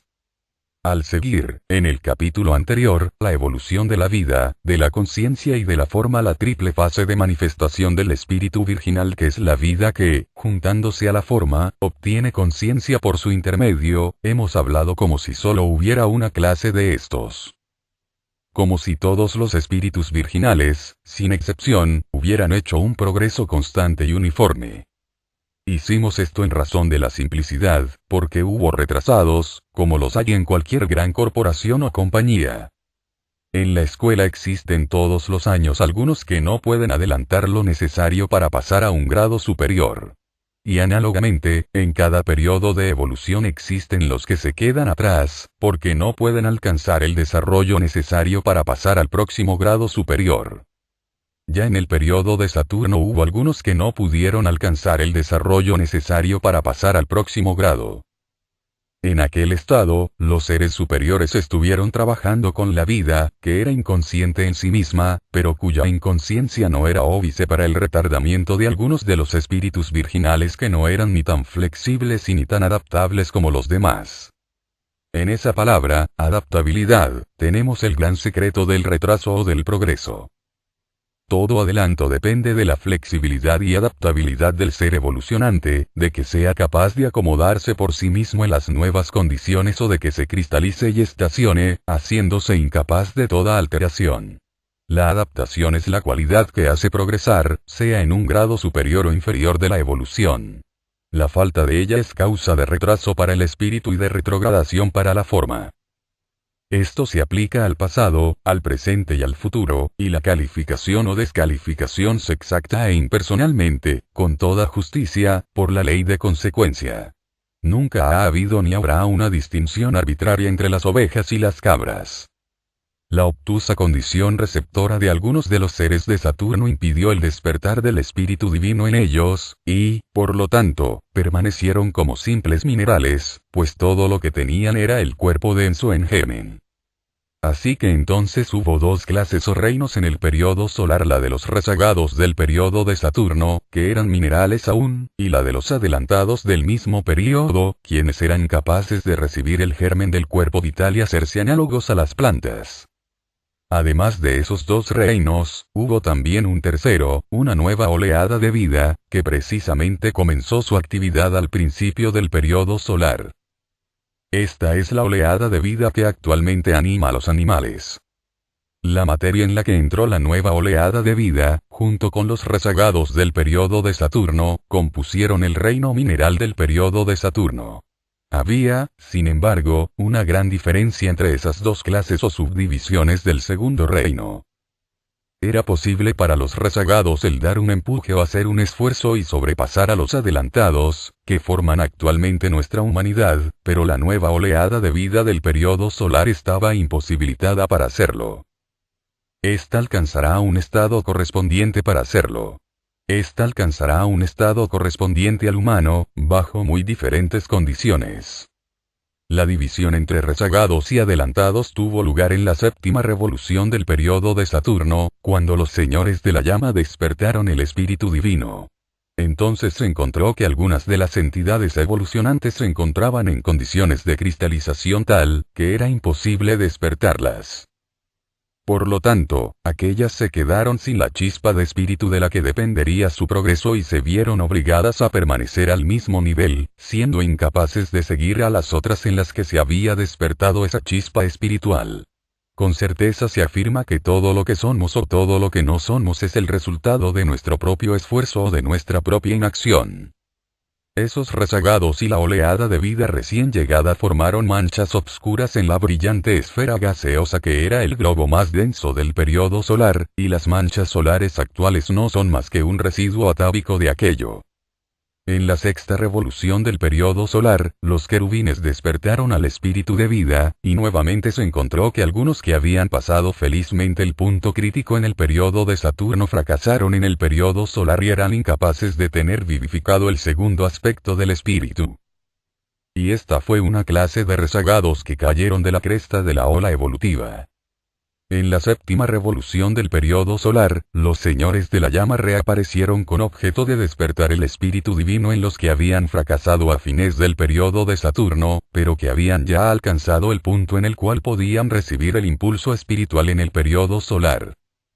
Los señores de la llama despertaron, también, el germen del espíritu divino en tantas entidades de la nueva oleada de vida como había capaces de ello, pero aquí también hubo rezagados.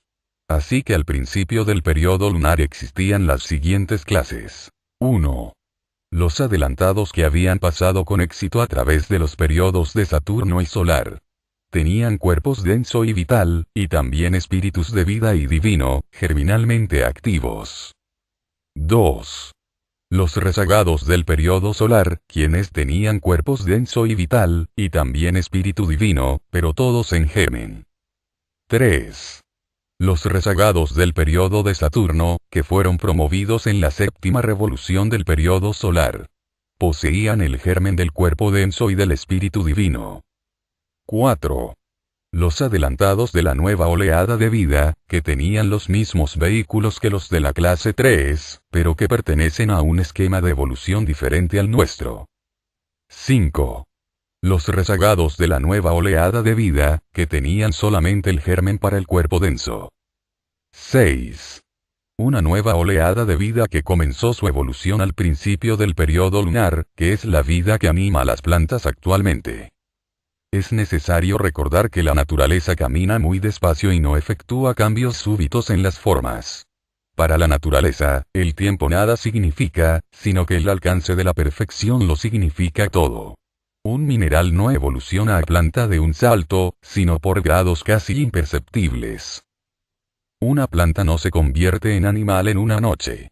Millones de años son necesarios para producir el cambio. Así que en todo tiempo podremos encontrar toda clase de estados y gradaciones en la naturaleza. La escala del ser se eleva sin discontinuidad, desde el protoplasma hasta Dios. Por lo tanto, nosotros tenemos que tratar, no con 6 reinos diferentes correspondientes a las 6 clases que entraron en la arena de la evolución al principiar el periodo lunar, sino con 3 reinos únicamente mineral, vegetal y animal.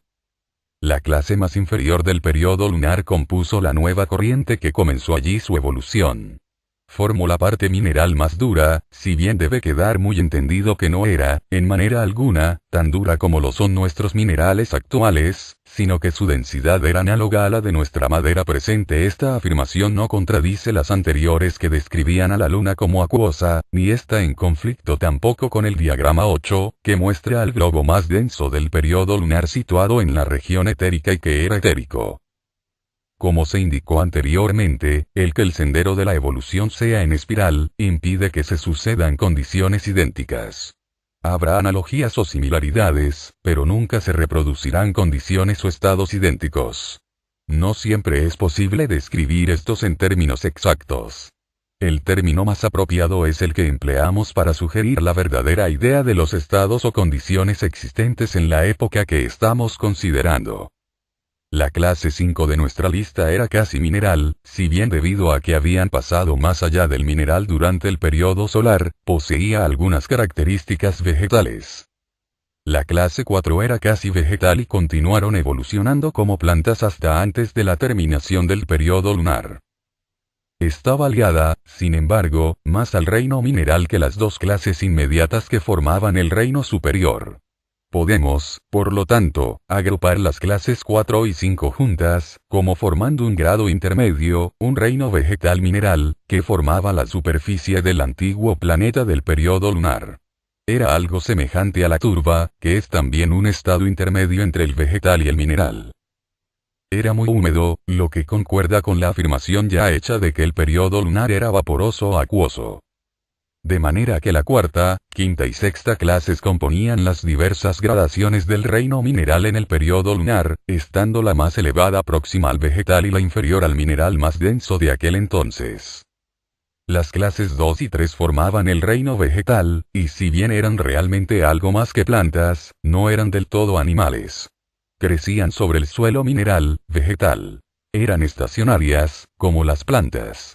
Pero no hubieran podido crecer ni desarrollarse sobre un terreno puramente mineral, como lo hacen nuestras plantas actuales. Un buen ejemplo de esto lo podemos encontrar en las plantas parasitarias, que no pueden desarrollarse sobre un terreno puramente mineral, sino que buscan su alimento ya especializado en un arbusto o árbol. La clase 1 estaba compuesta por los adelantados de las oleadas de vida de espíritus virginales. En el periodo lunar estaban pasando una especie de existencia análoga al animal. Pero eran parecidos a los animales de nuestros tiempos únicamente porque tenían los mismos vehículos y porque estaban bajo el gobierno de un espíritu grupo que comprendía a toda la familia humana.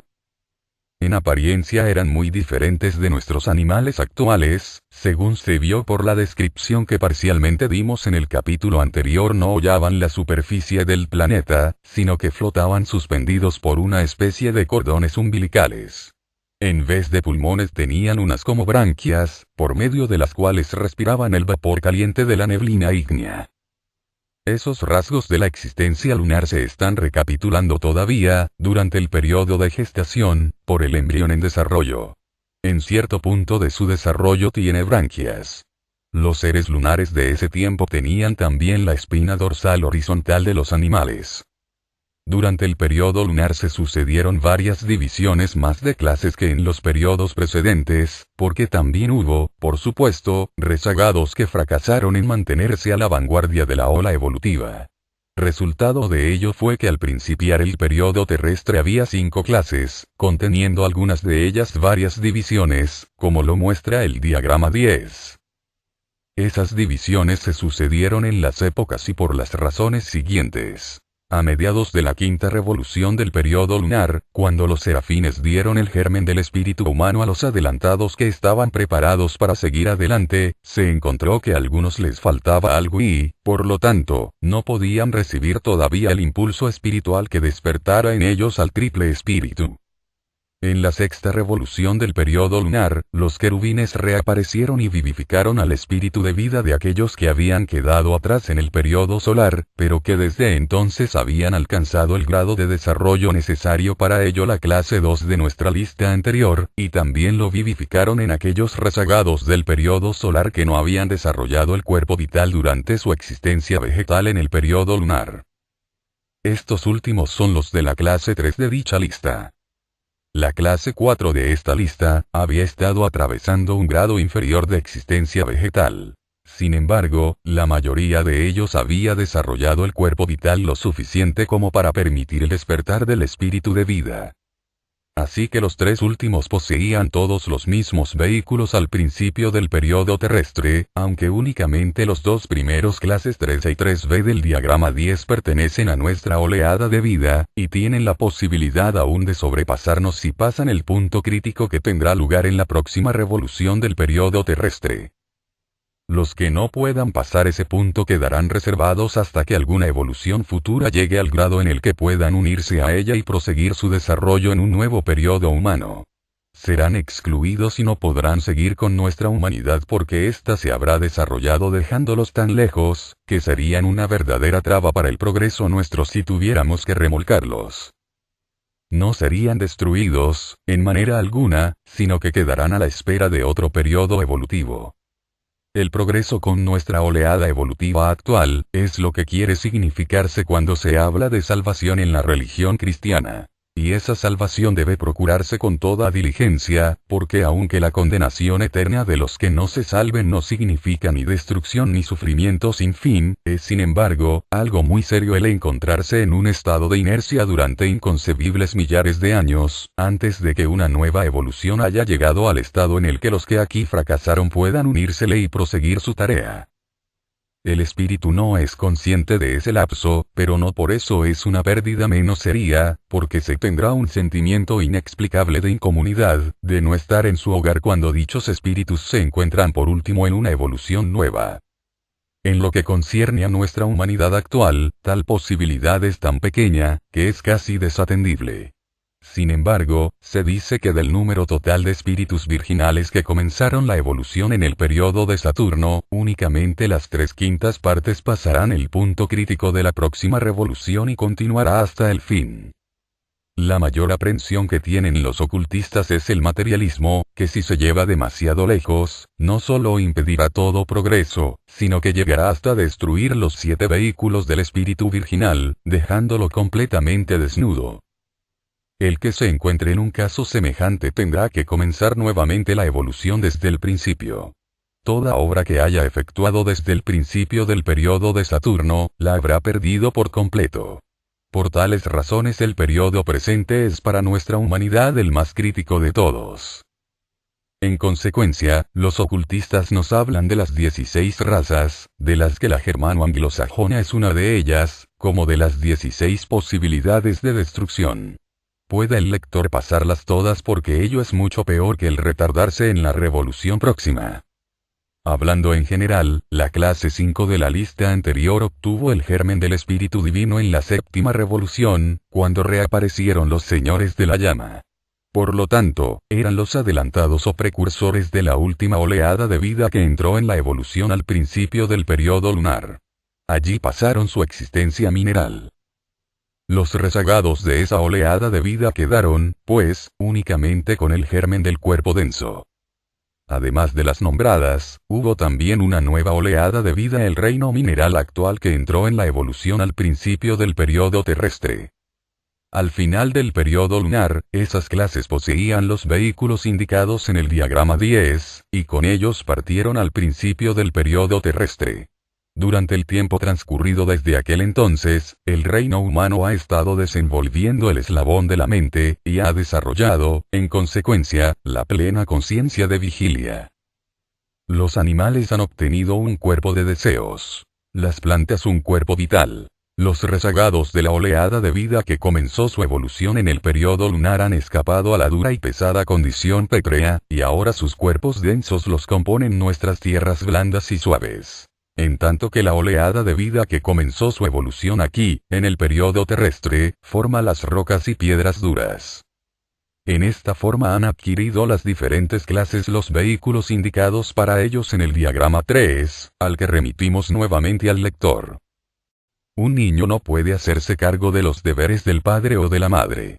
Su adormecida mente y su condición física lo hacen incapaz de ejecutar semejante trabajo. Y lo mismo es cierto en esos seres poco desarrollados al principio de la manifestación. Tienen que esperar hasta que los más desarrollados hayan creado las condiciones necesarias para ello.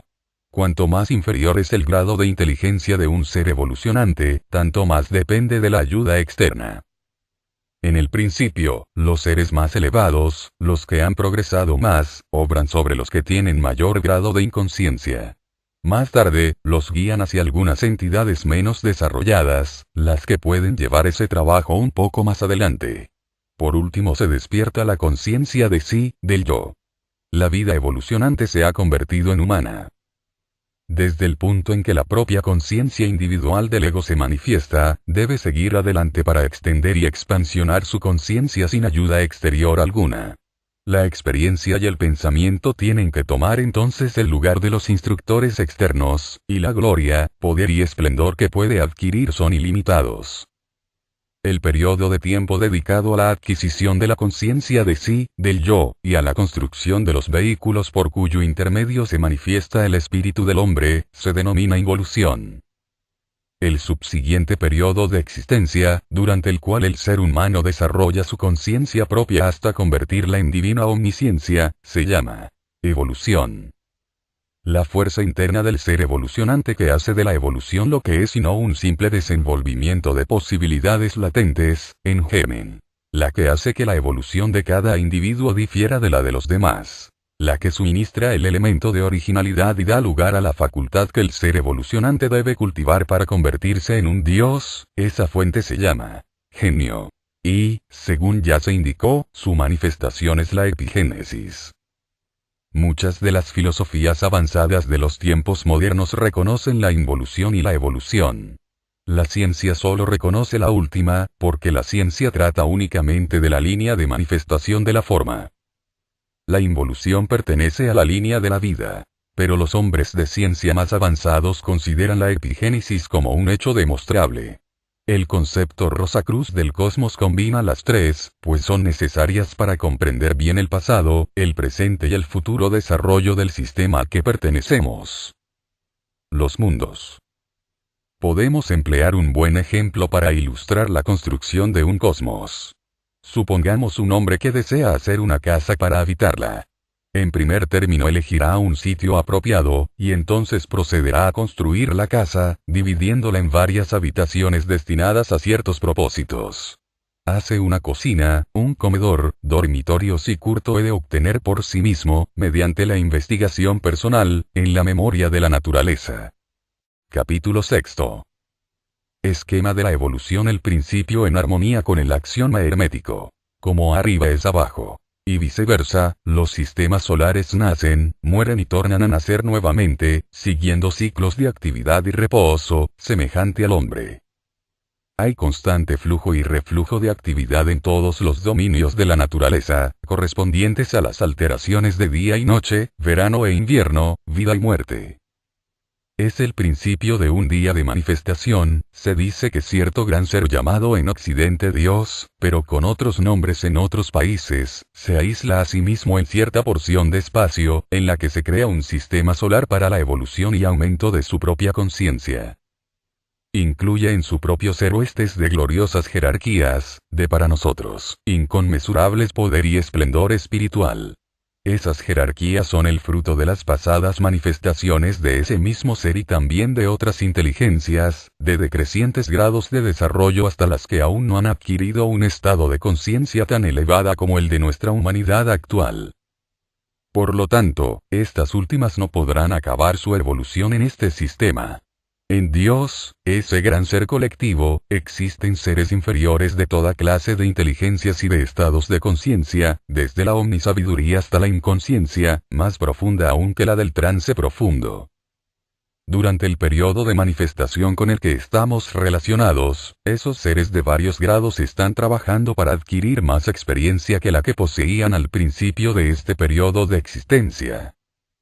Aquellos que, en manifestaciones anteriores, habían alcanzado el más alto grado de desarrollo, obran sobre los que aún no han desarrollado conciencia alguna. Inducen en ellos un estado de conciencia propia, con la cual pueden seguir trabajando en lo sucesivo. Los que ya habían principiado su evolución en un día de manifestación anterior, pero que no han progresado hasta llegar a un grado superior cuando aquel terminó, prosiguen ahora su tarea nuevamente, de igual manera que nosotros proseguimos nuestro trabajo cada mañana después de la noche de reposo anterior. Todos estos seres, sin embargo, no continúan su tarea desde el primer momento de manifestación. Algunos deben esperar hasta que los seres que les preceden hayan creado las condiciones que son necesarias para su progreso ulterior. No hay ningún proceso instantáneo en la naturaleza. Todo es un desarrollo extraordinariamente lento, un desenvolvimiento que, aunque lentísimo, es absolutamente seguro y alcanzará la suprema perfección. De igual manera que hay estados progresivos en la vida humana: infancia, adolescencia, virilidad y decrepitud, así también en el macrocosmos existen los diferentes estados correspondientes a los varios periodos de vida microcósmica. Segunda parte. Cosmogénesis y antropogénesis. Capítulo 5. La relación del hombre con Dios. En los capítulos precedentes hemos considerado al hombre en sus relaciones con los tres mundos que forman el campo de su evolución. Hemos descrito parcialmente esos mundos y señalado los diferentes vehículos de conciencia por medio de los cuales está correlacionado a ellos. Hemos estudiado también su relación con los otros tres reinos: mineral, vegetal y animal, indicando las diferencias de sus vehículos y la consiguiente diferencia de conciencia entre el hombre y cada uno de sus reinos. Hemos seguido al hombre a través de todo un ciclo de vida en los tres mundos y examinado la operación de las leyes de consecuencia y renacimiento en su acción sobre la evolución humana. Con objeto de poder comprender los demás detalles del progreso humano, se hace ahora necesario que estudiemos su relación con el gran arquitecto del universo, con Dios, y con las jerarquías de seres celestiales que están sobre los diferentes peldaños de la escala de Jacob, escalera que va del hombre hasta Dios y aún más allá de él. Esta es una tarea de la mayor dificultad, más aún teniendo en cuenta las concepciones definidas que de Dios tiene la mayoría de los lectores de literatura sobre este asunto. Es muy cierto que los nombres en sí mismos no son importantes, pero sí importa, y mucho, el que sepamos lo que queremos significar con un nombre. De lo contrario, nos equivocaremos, y si los escritores e instructores no se determinan a emplear una nomenclatura común, la confusión actual al respecto se hará todavía peor. Cuando se emplea el nombre de Dios, casi siempre es dudoso si se quiere indicar al absoluto, la existencia una, o al Ser Supremo, que es el gran arquitecto del universo, o a Dios, que es el arquitecto de nuestro sistema solar. La división del Dios Supremo en Padre, Hijo y Espíritu Santo es también confusa. Aunque los seres designados por esos nombres están inconmensurablemente más allá del hombre y merecen toda la reverencia y adoración de que sea capaz de rendir a la más elevada concepción de la divinidad. Sin embargo, ellos son diferentes uno de otro. Los diagramas 6 y 11 aclararán quizá más este asunto. Débese recordar que los mundos y planos cósmicos no están unos arriba de los otros en el espacio, sino que los 7 planos cósmicos se interpenetran unos a otros e interpenetran a todos los 7 mundos. Son estados de espíritu materia, compenetrándose unos a otros. Así que Dios y los otros grandes seres mencionados no están muy lejos en el espacio. Ellos compenetran todas y cada una de las partes de sus propios reinos y aún reinos de mayor densidad que la suya propia. Ellos están todos presentes en nuestro mundo y están actualmente y de hecho más próximos a nosotros que nuestros pies y manos, porque ninguno de nosotros puede existir fuera de esas grandes inteligencias que interpenetran y sostienen nuestros mundos con su vida, limitación. Por lo tanto, podemos caracterizar mejor al absoluto diciendo que es un ser ilimitado la raíz de toda existencia. De esta raíz de la existencia, lo absoluto, procede el Ser Supremo, en la aurora de la manifestación. Este es el Uno. En el primer capítulo de San Juan este gran ser es llamado Dios. De este Ser Supremo emanó la palabra, el fiat creador sin el que no se hace nada, y esta palabra es el bien amado Hijo, nacido de su Padre el Ser Supremo antes que todo. Pero positivamente no es Cristo. Grande y glorioso como es Cristo, elevándose inmensamente sobre la mera naturaleza humana. No es ese gran ser. Ciertamente la palabra se hizo carne, pero no en el sentido limitado de la carne de un cuerpo, sino la carne de todo lo que es, en este y en millones de otros sistemas solares. El primer aspecto de este Ser Supremo puede ser caracterizado como poder. De este procede el segundo aspecto, el verbo. Y de estos procede el tercer aspecto moción-movimiento. De este Ser Supremo triple proceden los 7 grandes logos. Estos contienen en sí mismos todas las grandes jerarquías que se diferencian más y más conforme van difundiéndose a través de los varios planos cósmicos. Hay 49 jerarquías en el segundo plano cósmico. En el tercero hay otras 343. Cada una de estas puede tener divisiones y subdivisiones septenarias, así que en el plano cósmico inferior, en el que se manifiestan los sistemas solares, el número de divisiones y subdivisiones es casi infinito. En el mundo más elevado del séptimo plano cósmico está el Dios de nuestro sistema solar y los dioses de todos los otros sistemas solares del universo. Estos grandes seres son también triples en su manifestación, similarmente al Ser Supremo. Sus 3 aspectos son voluntad, sabiduría y actividad. Cada uno de los 7 espíritus planetarios que proceden de Dios y tienen a su cargo la evolución de la vida en cada uno de los 7 planetas es también triple y diferencian dentro de sí mismos jerarquías creadoras que siguen una evolución septenaria. La evolución producida por uno de los espíritus planetarios difiere de los métodos de desarrollo empleados por cada uno de los otros.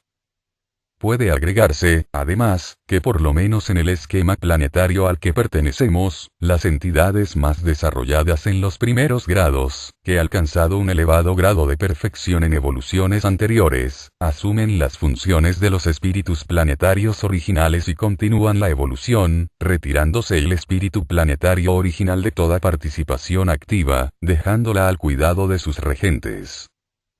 Lo que sigue son las enseñanzas relativas a todos los sistemas solares, pero referidas especialmente al sistema particular al que pertenecemos. Son las enseñanzas que todo clarividente suficientemente desarrollado ya se indicó que la región etérica se extiende más allá de la atmósfera de nuestra Tierra densa, que el mundo del deseo se extiende en el espacio más allá de la región etérica, y que el mundo del pensamiento se extiende aún más en el espacio interplanetario que los otros. Por supuesto, los mundos de substancia más sutil ocupan mayor espacio que los más densos, los que se han cristalizado y condensado ocupando así menos espacio. El mismo principio opera en los planos cósmicos. El más denso de ellos es el séptimo contando de arriba a abajo. Está representado en el diagrama como el más grande de todos, debido a que con este plano es con el que estamos más relacionados y se deseaba indicar sus principales subdivisiones. En realidad, sin embargo, ocupa un espacio menor que el ocupado por cualquiera de los otros planos cósmicos, si bien debemos fijar en la mente que aún con esa restricción es inconmensurablemente grande y vasto, mucho más de lo que la mente humana puede concebir, comprendiendo en su extensión millones de sistemas solares parecidos al nuestro, que son los campos de evolución de muchos grados de seres que aproximadamente se encuentran en nuestro propio estado. De los 6 planos cósmicos superiores al nuestro no sabemos nada. Se nos ha dicho que son el campo de actividad de grandes jerarquías de seres de indescriptible esplendor. Procediendo desde nuestro mundo físico hacia los mundos internos más sutiles y a través de los planos cósmicos, encontramos que Dios, el arquitecto de nuestro sistema solar, la fuente y la meta de nuestra existencia, se encuentra en la más elevada división del séptimo plano cósmico. Este es su mundo. Su reino incluye los sistemas de evolución que se efectúan en los otros planetas que pertenecen a nuestro sistema: Urano, Saturno, Júpiter, Marte, la Tierra, Venus, Mercurio y sus satélites. Las grandes inteligencias espirituales denominadas espíritus planetarios, que guían estas evoluciones, se llaman los 7 espíritus que se encuentran ante el trono. Son sus ministros, presidiendo cada uno un departamento del reino de Dios, que es nuestro sistema solar. El Sol es también el campo de evolución de los más elevados seres de nuestro cosmos. Únicamente ellos pueden soportar y progresar en aquellas tan terribles vibraciones solares. El Sol es lo más próximo que tenemos como símbolo visible de Dios, si bien no es más que un velo para aquel que está detrás. Lo que es ese aquel no puede decirse públicamente. Cuando tratamos de descubrir el origen del arquitecto de nuestro sistema solar, encontramos que debemos pasar al más elevado de los 7 planos cósmicos. Estamos entonces en los dominios del Ser Supremo, emanado del Absoluto. El Absoluto está más allá de toda comprensión. Ninguna expresión o símil de los que somos capaces de concebir puede expresar la verdadera idea. La manifestación